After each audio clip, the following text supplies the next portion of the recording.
Bonjour à tous et bienvenue dans ce nouvel épisode de votre série sur le bien-être, 100 clés pour vivre heureux. Je pense que vous avez tous déjà fait une bonne action dans votre vie et je pense que vous savez très bien ce que l'on ressent dans ces moments. Une certaine forme de plénitude, le sentiment d'avoir fait quelque chose d'important. Donc pour aujourd'hui, je vous propose de faire plus de bonnes actions. Voilà, merci, au revoir. Bien sûr, ce n'est pas aussi simple, parce que donner est une chose, et donner de façon complètement désintéressée est une toute autre chose. Quand on donne de façon désintéressée, c'est là où on arrive à atteindre, à ressentir la beauté de ce geste. C'est pour moi une véritable forme d'amour. Il y a des personnes qui donnent beaucoup aux autres, en temps, en énergie. Je pense par exemple à certaines mères au foyer qui consacrent tout leur temps, toute leur énergie à s'occuper de leur famille. Il arrive que certaines de ces personnes viennent me consulter quand elles arrivent au bord de l'épuisement.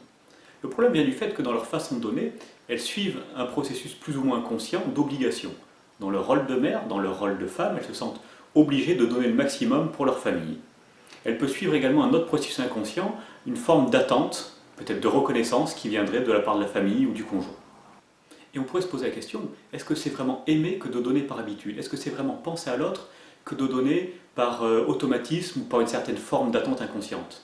Alors bien sûr, quand je dis ça, il y a des gens qui me disent « Mais non, Seb, tu peux pas dire ça. Regarde, ces personnes, elles donnent tout. Tu peux pas remettre en question leur amour ou leur attention qu'elles donnent à leur famille. » Et bien entendu, je ne veux pas du tout remettre en question tout ce qu'elles font, tout ce qu'elles arrivent à donner, et au contraire, j'ai beaucoup de respect pour ce genre de personnes.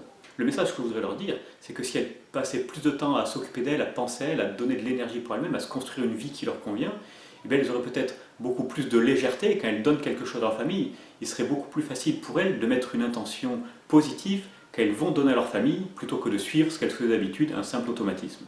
Je prends souvent l'exemple de l'aide humanitaire. C'est beaucoup plus facile de donner financièrement quand on a de l'argent que quand on en a peu ou pas. Mais pour donner aux autres du temps ou de l'énergie, c'est pareil.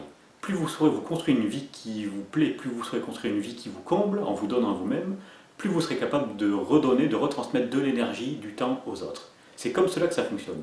Donnez-vous à vous-même et vous serez encore plus capable de donner aux autres.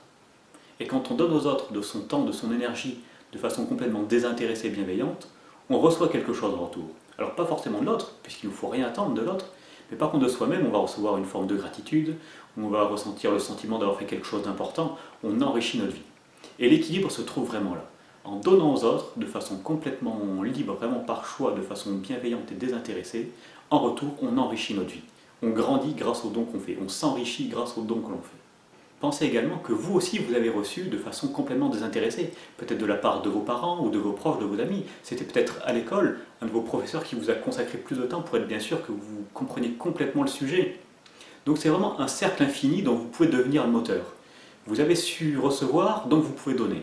Vous êtes capable de donner, donc vous enrichissez votre vie en retour. L'exercice du jour va justement être de donner du temps, de l'énergie ou quelque chose de matériel à quelqu'un que vous connaissez. Faites quelque chose que vous n'avez pas l'habitude de faire d'habitude.